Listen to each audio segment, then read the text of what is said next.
በስመ አብ ወወልድ ወመንፈስ ቅዱስ አሐዱ አምላክ።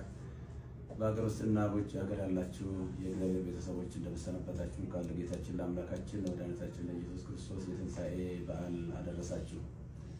እግዚእነ ኢየሱስ ክርስቶስ ዘኮነ ሰብአ ወመጠወ ርእሶ ለኩሉ።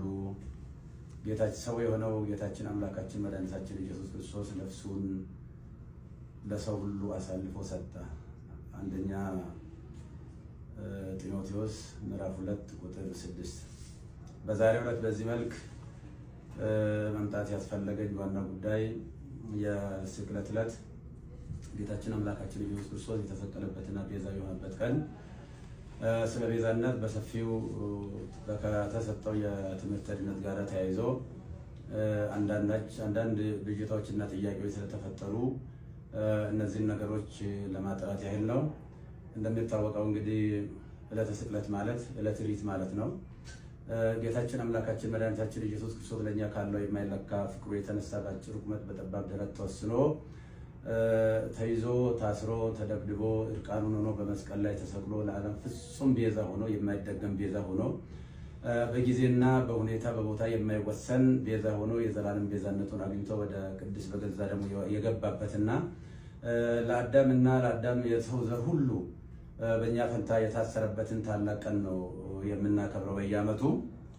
እና ይህ ሲተነተን ቤዛነት በአራት እንደሚከፈል ይታወቃል። ከዛም በላይ ሊሄድ ይችላል። በእርግጠኛ በአራት ብናይ በጣም ጥሩ ነው። የገንዘብ ቤዛ አለ፣ የቁስ ቤዛ ማለት ነው። የእንስሳ ቤዛ አለ፣ የሰው ቤዛ አለ። ዋናውና ትልቁ ግን የጌታችን የአምላካችን የመድኃኒታችን የኢየሱስ ክርስቶስ ቤዛነት ነው።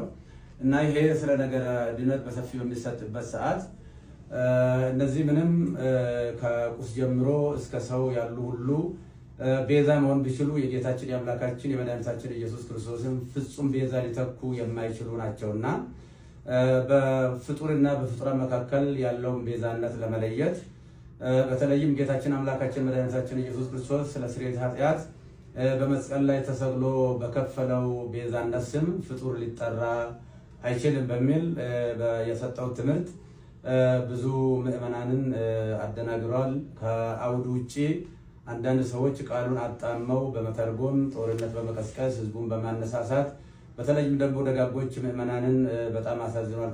ከእመቤታችን ከቅድስት ድንግል ማርያም ጋራ እንዴት የፍጡር ቤዛ የለም ይባላል? ከገንዘብ ጀምሮ ከቁስ ጀምሮ ብዙ ቤዛዎች አሉ ብለው በመተንተን ነው ብዙ ጊዜ ሲወራ ሲነገር የነበረው።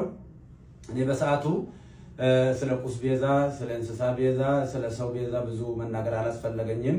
ዋናው በመስቀል ላይ ተሰቅሎ ስለሱ ብቻ ነበር በሰፊ መናገር የነበረብኝና ምንም እመቤታችን ቤዛ ዓለም ብትባልም የጌታችን የአምላካችን ኢየሱስ ክርስቶስን ቤዛነት አይተካም የሚል ቃል ብዙዎቹን ግራ አጋብቶ እንደነበር አስታውሳለሁ። እንኳንም እመቤታችን ቅድስት ድንግል ማርያም ይቅርና ድንጋይ ቤዛ ተብሏል፣ ወርቅ ቤዛ ተብሏል፣ ገንዘብ ቤዛ ተብሏል፣ ጫማ ቤዛ ተብሏል፣ ቆብ ቤዛ ተብሏል። እና ከፈጣሪ በታች ከፍጡራን በላይ የሆነች እግዚአብሔር የመረጣትና ከአንስተ ዓለም ሁሉ አልቆ አክብሮ ይፈጠራል ለእናትነት የመረጣት እመቤታችን ቅድስት ድንግል ማርያምን ከፍጡር ጋር እንኳን ልናወዳድራት አንችልም። አቻ የሌላት ወደር የሌላት እና ከእሷ ጋር በማጣላት በተለይም የተደረገው ቅስቀሳ በፌስቡክ እና በኦንላይን ላይ እንደሚደረገው ቅስቀሳ አይደለም።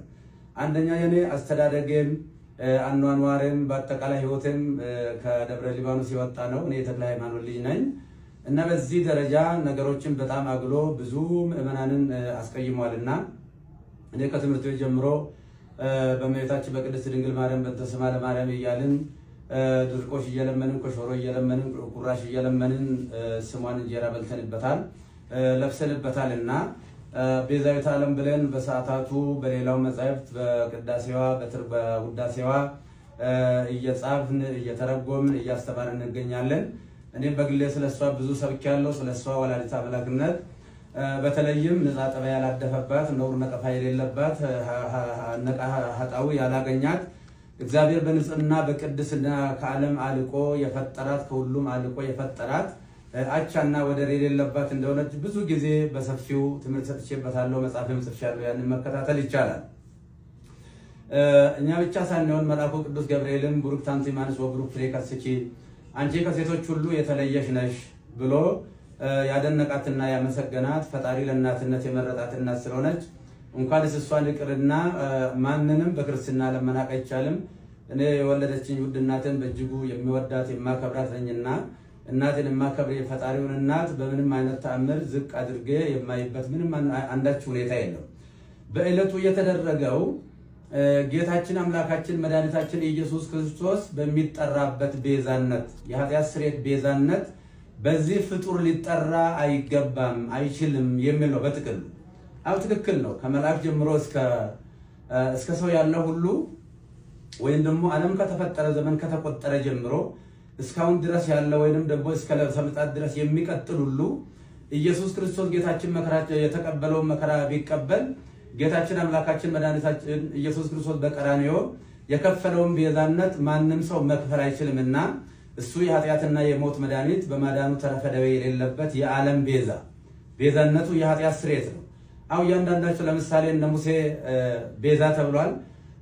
ነገር ግን የሙሴ ቤዛነት በአረፍተ ዘመን ተገጥቷል፣ በጊዜ ተገጥቷል፣ ዮርዳኖስ ማዶ ተገጥቷል። የሁሉም ፍጡራን ቤዛነታቸው በጊዜ በሁኔታ የሚገታ ነው። ነገር ግን በጊዜና በሁኔታ የማይገታ ለዓለም ሁሉ ቤዛ የሆነ ከሰማይ በታች ከምድር በላይ መዳኛ የማን ነው? ከሱ ውጪ አዳኝ የሌለ የጌታችን የአምላካችን የመድኃኒታችን የኢየሱስ ክርስቶስን ቤዛነትን በደንብ አጉልቶ ለማሳየት እና ለማስተማር ካልሆነ በስተቀር ከመቤታችን ከቅድስት ድንግል ማርያም ክብር ጋራ ምንም የሚያገናኝ አንዳችም ነገር የለም። እሷም ከፈጣሪ ልጅ ከተቀበለው መከራ ጋር ሊወዳደር አትችልም እና ብዙ ምዕመናን በዚህ ጉዳይ በእጅጉ አዝነዋልና የኢየሱስ ክርስቶስ ቤዛነትና አዳኝነት ለድርድር ለክርክር የማይቀርብ ለምንም ለውይይት የማይቀርብ ዛሬም ትላንትናም ነገም ያው የሆነ እሱ ለዘላለሙ ሲያድን ይኖራል። እንግዲህ ይህ ሲባል ሰዎች ለሚዲያ ፍጆታ አንዳንዶቹ ደግሞ ከሆነ ነገር ጋር የተያያዘ በሚመስል መልኩ የተከፈተብኝ ዘመቻ እኔን የማይመለከተኝ መሆኑን ህዝቡ በደንብ እንዲያውቅ ለማለት እፈልጋለሁ። እንደምታወቀው ይህንን በሰፊው በሚዲያ በማራገብ ምዕመናንን በማሳሳት በማሳዘን በማልቀስ የተለያየ ትርጉም በመስጠት ሲያካሂዱ የነበሩ ወንድሞችና እህቶችን አባት ነኝና አባት እንደመሆኔ መጠን ሳልቀየማቸው ይቅርታ እያደረግኩ እግዚአብሔር ይቅር በላቸው ለማለት እወዳለሁ። በተረፈ ግን በፍጹም የዋህነትና በፍጹም ቅንነት ያዘኑ የተከዙ በዚህ ጉዳይ ላይ እንዴት ያሉ የዋሃንና ንጹሃን ቅዱሳን ምዕመናንን ከልብ ይቅርታ ጠይቃለሁ። ቤተክርስቲያንም ደግሞ በዚህ ጉዳይ ስሟ በመነሳቷ ታላቋ ቤተክርስቲያን ይቅርታ ልጠይቃት እወዳለሁ። ለሁላ በደንብ ግልጽ መሆን የሚያስፈልገው የእመቤታችን ቅድስት ድንግል ማርያም ንጽሕና ቅድስና እግዚአብሔር የሰጣትን ክብር ስንሰብክ ነው የኖርነው፣ ወደፊትም የምንሰብከው ነው። ለምሳሌ እመቤታችን ቅድስት ድንግል ማርያም እስራኤል ቀይ ባህርን ሲሻገሩ ውሃ ሳያረጥባቸው ጭቃ ሳይነካቸው በደረቅ መሬት እንዳሻገረ ሁሉ በብሉይ ኪዳን ጥንተ አብሶ ካለባቸው ወላጆቿ እሱ በመለኮታዊ ኪነ ጥበቡ ጠብቆ አስውቦ አሳምሮ የፈጠራት እጅግ ውድ እናት ነች። በአሳ አንበሪ ዮናስ 3 ቀን ውሎ ሲያድር አሳ አንበሪ ሳያደማው ሳይቆስለው እግዚአብሔር በኪነ ጥበቡ በመለኮቱ ጠብቆ ወደ የብስ እንዳመጣ ሁሉ ከርኩሰትና ከኃጢአት ጠብቆ በቀደመው የአዳም ጥንተ ስጋ ፈጥሮ የሰጠን እናታችን ነች። ወላዲተ አምላክ አምላክን የወለደች እግዚአብሔርን ለእናትነት የመረጣት። ስለዚህ የእመቤታችን የቅድስት ድንግል ማርያም ቤዛነት የሚጀምረው እንደ ፈጣሪ ባይሆን ለምሳሌ ሙሴን ለፈርዖን አምላክ አድርጌ እሰጥሃለሁ አስነሳለሁ ለፈርዖን ቢለውም ሙሴ የባህሪ አምላክ ሆነ ማለት አይደለም። እንደዚሁም አማልክት ዘበጸጋ የሚባሉ አሉ። የጸጋ አማልክት ናቸው እንጂ የባህሪ አምላክ አይደሉም። እመቤታችን ቅድስት ድንግል ማርያም ቤዛዊተ ዓለም ብንላትም በእናትነቷ ሰማይና ምድር የማይወስነውን ልጅ ወልዳ በመስጠቷ ቤዛዊተ ዓለም እንላታለን እንጂ የጌታችን የአምላካችን የመድኃኒታችን የኢየሱስ ክርስቶስን የቀራንዮ የመስቀል ላይ ቤዛነትን ትተካለች ብለን አይደለም።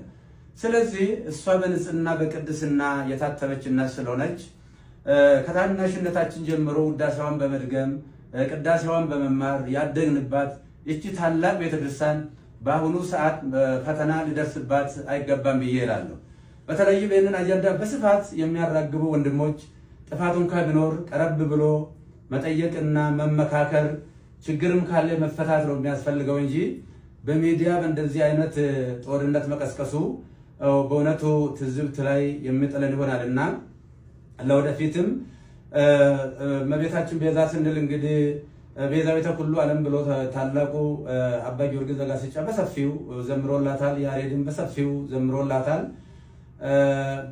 በዚህ ጊዜ እሷ እንግዲህ ከተጸነሰችበት ጊዜ ጀምሮ ጌታን ጸንሳ ሳለ አይሁድ በተሳሳተ መንገድ ባልገባቸው መንገድ ብሉይ ኪዳን በነበረው የጭካኔ መንፈስ እሷን በድንጋይ ቀጥቅጦ ለመግደል ጥረት በሚያደርጉበት ሰዓት ውድ ዋጋ ከፍላ ለመሞትም እንኳ ፈቃደኛ ሆና፣ ነገር ግን ዮሴፍ ጻድቅ ሆኖ የጸነሰችውም ደግሞ ሰውኛ ሳይሆን እንበለ ሩካቤ ሳይሆን በእግዚአብሔር መንፈስ ቅዱስ በማይመረመር የመንፈስ ቅዱስ ግብር መሆኑ ስለታወቀና ዮሴፍ ሊገልጣት ስላልወደደ በእንደዚህ አይነት ሁኔታ ከዛ ከሞት እንዳመለጠች እናውቃለን። ልጇን በምትወልድበትም ሰዓት በቤተልሔም ሰዎች በናቁትና ባቃለሉት ለአፍታም በማይቆዩበት በከብቶች ግርግም የገዛ ልጇን ወልዳ ስትሰጠን ለእመቤታችን ያለን ፍቅርና አክብሮት ወደር የለውም። ነፍሳችን ትመሰክራለች። ይህ ብቻ ሳይሆን እመቤታችን ለልጇም ቤዛ ነች። ለልጇ ለሕፃኑ ለኢየሱስ ክርስቶስ ገና የ2 ዓመት ሕፃን በነበረ ጊዜ ሄሮድስ ልጆችን በሚያስገድልበት ጊዜ ልጇንም እንዳይገልባት የሞት ሰለባ እንዳያደርግባት ከእስራኤል ጀምሮ እሳት የሆነውን የሳራ በረሃን የቀን ሐሩር የሌሊትን ቁር ችላ ታግሳ ረዥም ወራት ተጉዛ ወደማታውቀው ወደ ግብፅ ተሰዳ ብዙ ዋጋ ከፍላ መከራ አይታ ልጇንም ከሞት ያዳነች እንደገና ደግሞ እስከ ቀራንዮ ከልጇ ያልተለየች እመቤታችን እናታችን ቅድስት ድንግል ማርያም ነችና እሷን እንኳንስ አይደለም ለማቃለል ለማመስገንም ብቃትም አቅምም ሞራልም ያለው ሰው የለም። እና ይህንን ጉዳይ ቅድም እንደተናገርኩት ሰዎች ለሚዲያ ሽፋን ችሎታን ለሚዲያ ፍጆታን ለማዋል መጽሐፉን ከአውዱ ውጪ በመተርጎም እየተሰጠ ያለው እየተሰበከ ያለው በዕለቱ የኢየሱስ ክርስቶስ ቤዛነትና አዳኝነት ነው። ስለዚህ ለምንድን ነው ጥላ ቤዛ ይባላል፣ ሌላ ቤዛ ይባላል የሚልም ሊቃውንቱ ከሰሞኑ ጀምሮ ግሱን እየተነተኑ ሲነግሩን ከርመዋልና ለተነተኑልን ትንታኔ እያመሰገንኩ በሰዓቱ ስለ ጫማ ቤዛነት፣ ስለ ባርኔጣ ቤዛነትና ስለ ልብስ ቤዛነት፣ ስለ ገንዘብ ቤዛነት፣ ስለ ቁስ ቤዛነት፣ ስለ ብሉይ ኪዳን እንስሳ ቤዛነትም ብዙ መተንተን አላስፈለገኝም። ምክንያቱም ታላቁና ሕያው ቅዱስ አምላካችን ኢየሱስ ክርስቶስ በመስቀል ላይ ተሰቅሎ ስለሆነ የግድ እሱ መሰረት ስላለበት እሱ መነገር ስላለበት ከዚህ የተነሳ ነው እንጂ እኔም እመቤታችንን ለማቃለል ለመናቅም አይደለም። እኔ በዚህ ደረጃ እኔም መፈረጃቸው በጣም አዝኛለሁ። ምዕመናንም ደግሞ በዚህ ደረጃ እውነት መስሏቸው በተሳሳተ መንገድ ይህንን ማሰባቸው እንደ ትክክል አድርገው መውሰዳቸው ትክክል አይደለምና ስለዚህ እመቤታችን ቅድስት ድንግል ማርያም ነች የጌታችን የአምላካችን የኢየሱስ ክርስቶስን የማዳን ትምህርቱን ነገረ ድነቱን የዘላለም ቤዛነቱን አዳኝነቱን በማዳኑ ተረፈደ የሌለበት መሆኑ መርገመ ስጋ መርገመ ነፍስን ያስወገደ የሞትን ክንዱ ብርት ሰብሮ ወደ ቀደመ ሀገራችን ወደ ቀደመ ቤታችን መመለሱን ወደፊትም በሰፊው የምናስተምረው ይሆናል። የቤተክርስቲያናችንም ትምህርት ነው።